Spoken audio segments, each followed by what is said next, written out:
All right. Well, hi everyone. I'm Ari, sex, love, fantasy addict, codependent, adult child, anorexic, and thank you for asking me to be of service this evening. A big part of my recovery that my sponsor passed on is being of service whenever I'm available to be of service, and so being asked to be on a meeting at 7 o'clock on Sunday night my time was not a hard ask at all. But it's also, one of the sort of 5 core pieces talked about in the preamble, and it's pretty simple. I'll get into that in a sec, but I just want to say welcome to the newcomers who identified, and anybody who didn't identify as a newcomer but is a newcomer. I am so glad that you are in these rooms, that you found these rooms. I'm sorry for whatever it was that brought you here, but I'm so glad that you are here. When I found these rooms just over 2 years ago, so today is 500 days sober, and when I found these rooms 2 years ago or so, I truly was on the verge of as the big book talks about, jails, institutions, or death. I was at that brink. I had just returned back to Los Angeles, and the reason I was returning to Los Angeles is because I had moved across the country to live with my qualifier, who was my affair partner, and that person cheated on me, and I was utterly devastated, because this was the person that I left my marriage for, my marriage of almost 15 years for. And this was the biggest way that I had ever acted out before. And I had never, it's funny, I'm at the very least a second generation sex and love addict. And I come from a long line of untreated addicts of all varieties. I grew up sort of in the rooms of Al-Anon, but I had never heard of this particular program. I had heard of a couple of the other S programs, but not this one. And so it wasn't until joining this program that I realized, although I was acting out in such a big way and in such a harmful way to myself and others, that I had been a sex and love addict for most, if not all, of my life. It's interesting because when I think about the repercussions of this disease, I've heard lots of different stories, and yes, I lost a lot of relationships, many of which I was able to regain through recovery, including my marriage. But when I thought about or think about my bottom, and I think about how poor my mental health was doing at the time, how poor my physical health was, little did I know at the time. This past week, I was reminded of the consequences of this disease. Mind you, I have been, as I said, sober for 500 days and have been in no contact with my qualifier longer than that. And yet this week, because I've been having some different health things going on in my life, and I had no idea what was happening, and my doctors wanted to rule some things out, one of the things they asked was if they could do an STI panel. And I said, yeah, of course, let's get everything off the table. And I thought I had nothing to be concerned about. I had had STI panels in the past. I had had STI panels since being able to recover my relationship with my spouse. And then I got a positive or reactive test for hepatitis C. And there is no way to know. The good news is it also showed that it was not active. So what that meant, according to my healthcare professionals, was either this was a false positive or you had it and you're okay, you've cleared it, you're not able to transmit this disease. I don't know where I got this.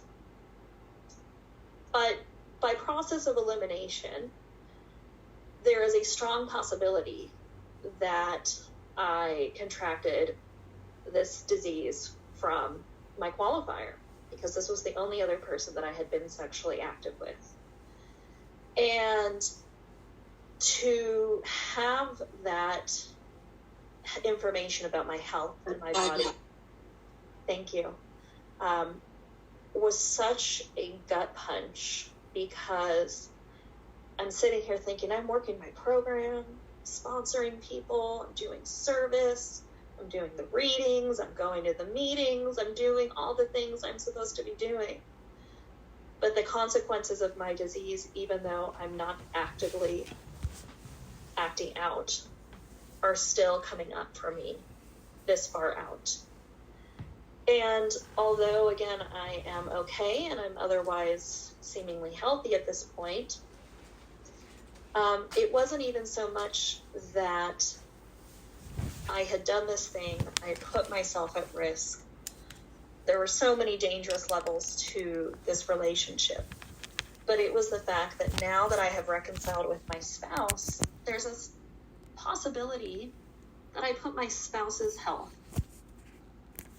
on the line without their consent because of this disease that I have, because of this addiction.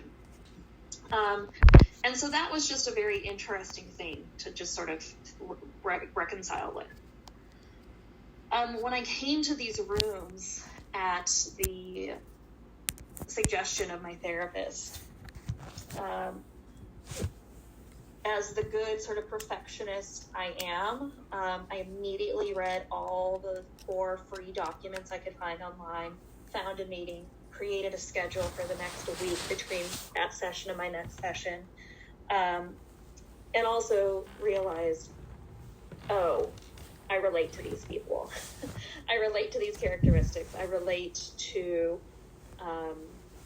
them greatly and the 40 questions, and I don't relate to the signs of recovery or the promises.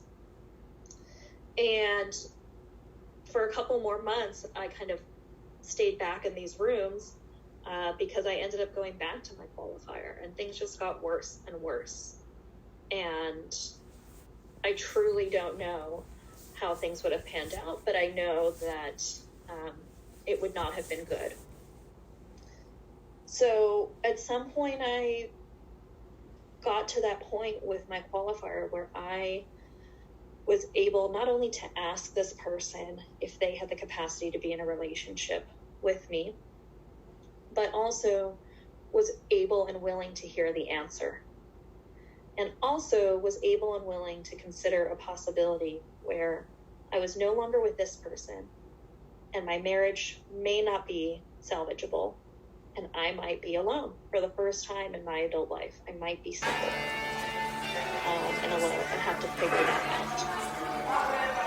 And I heard that response from my qualifier, and it was very unclear, but the lack of clarity gave me clarity, because I was able to see if this person isn't confidently able to say that they have the ability to be in a relationship with me at this time, then that's a sign, that's enough information for me to know that this isn't the place that I belong. And I finally kind of had one of those God shot moments where things clicked and I was able to receive things. I didn't have an identifiable higher power at the time, but in retrospect, I'm able to look back at that moment and realize what a gift that was. That gift of rejection was everything that I needed. And then finally got my, butt in the seat and started actually working this program. Started actually reading the stuff. Started actually, being of service. The thing about this program, going back to the beginning, is it is not necessarily easy. At least I have not found it to always be easy. There are moments where it has been incredibly hard. Even having worked the 12 steps, again, getting that information this week was very hard.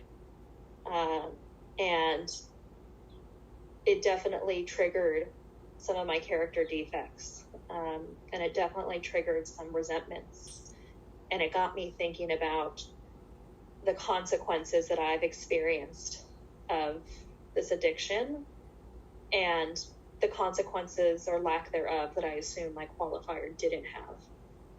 And I had to bring it back to me and really focus on what was happening for me in this moment. The other thing, though, is that it is simple. It is actually a simple program. Thank you, Sherry. The preamble lays it out, and the 12 steps lay it out further, right? Sobriety, service, steps are just 3 of those things. So that's something that I could have done from day one. I wasn't ready to do that on day one when I came into the rooms in June of 2021. It took me a few months of hearing the message, of hanging around in fellowship to finally accept fully that I was a sex and love addict and accept that I no longer wanted to be a sex and love addict. One of the sort of quotes in recovery that I love, and that really helped gel things for me, was understanding that addiction is giving up everything for one thing, and recovery is giving up one thing for everything. And I truly regained so much of my life, as well as gained so many new things in my life when I started to access recovery. The relationships that I had burned, including being a godparent to a child in my life, I was able to recover.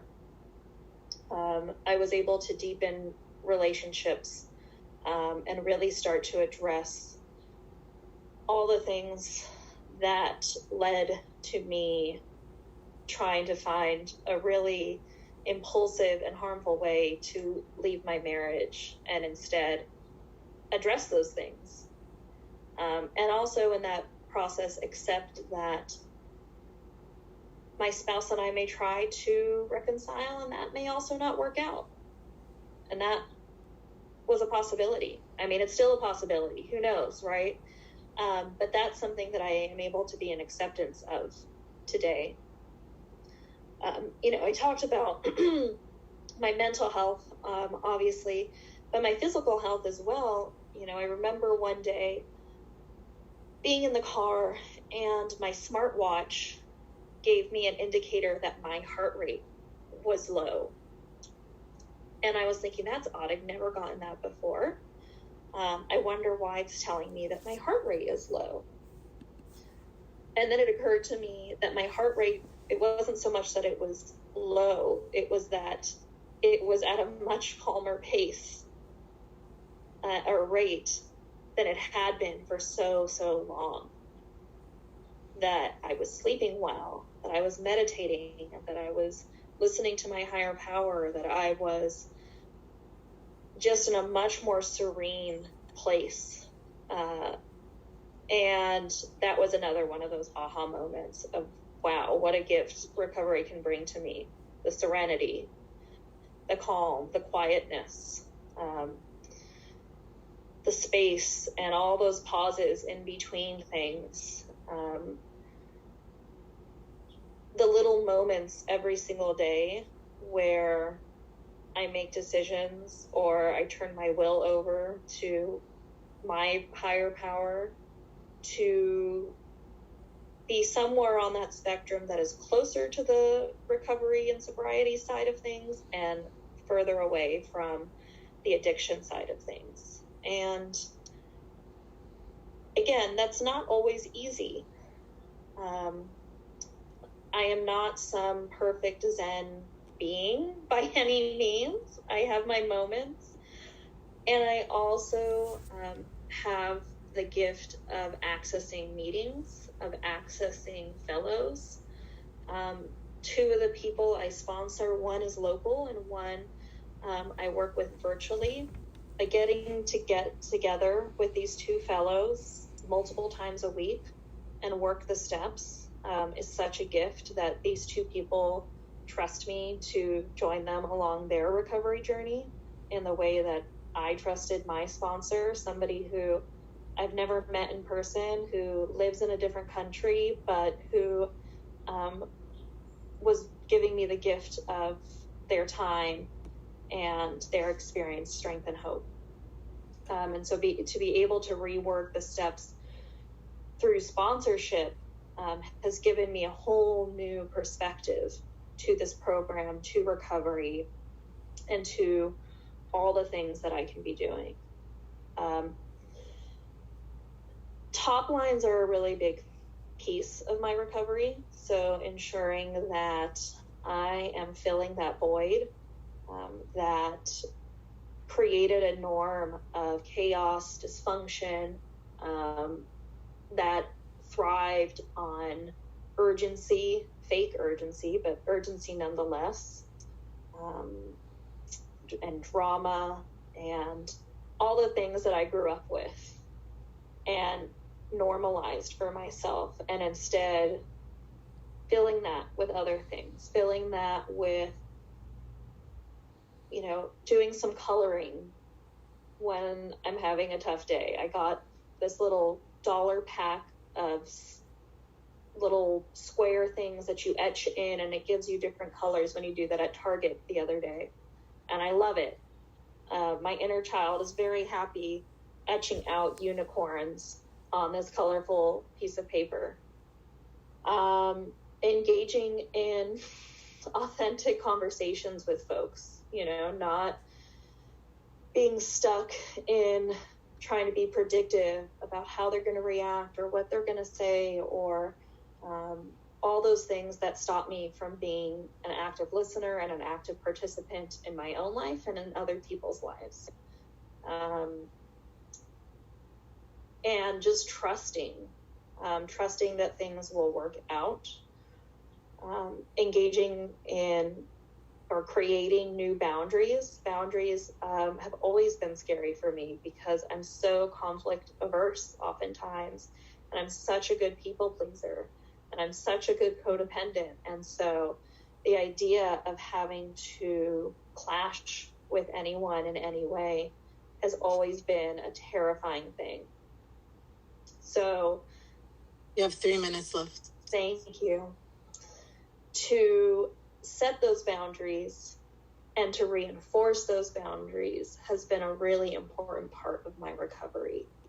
To understand that boundaries do not necessarily mean conflict, and how somebody may respond to my boundary is also good information, is really good data for me. If I establish a boundary and that is upsetting to someone, that's good information for me about how to engage or not with that person moving forward.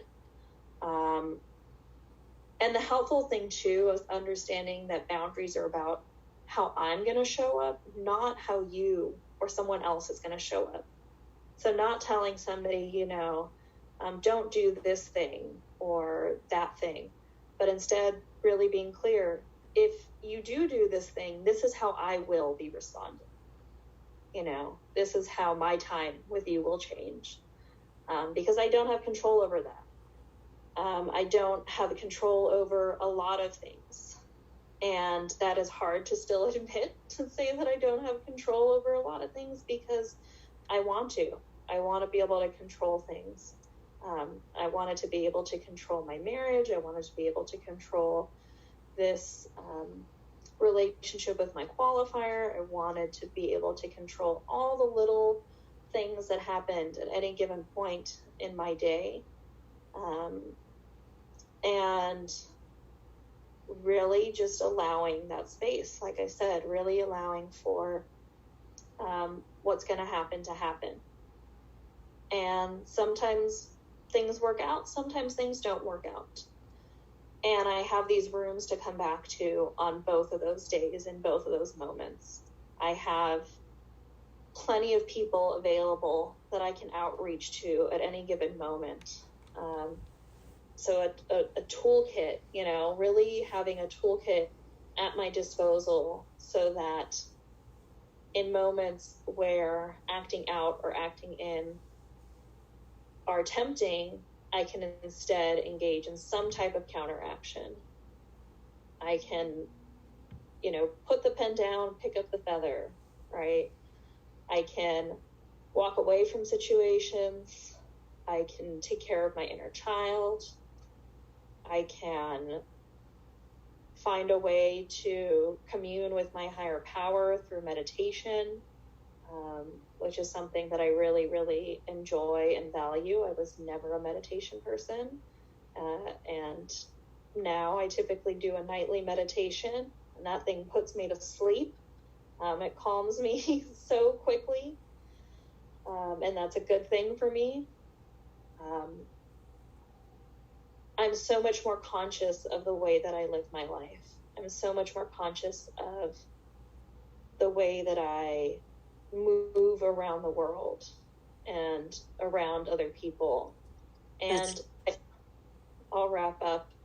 I also just pause to take in what's around me and appreciate what's around me. So thank you all for letting me share. I hope you all got something out of this, but if not, there's so many more meetings out there. And I hope that you all are able to find the recovery you're looking for. Thank you.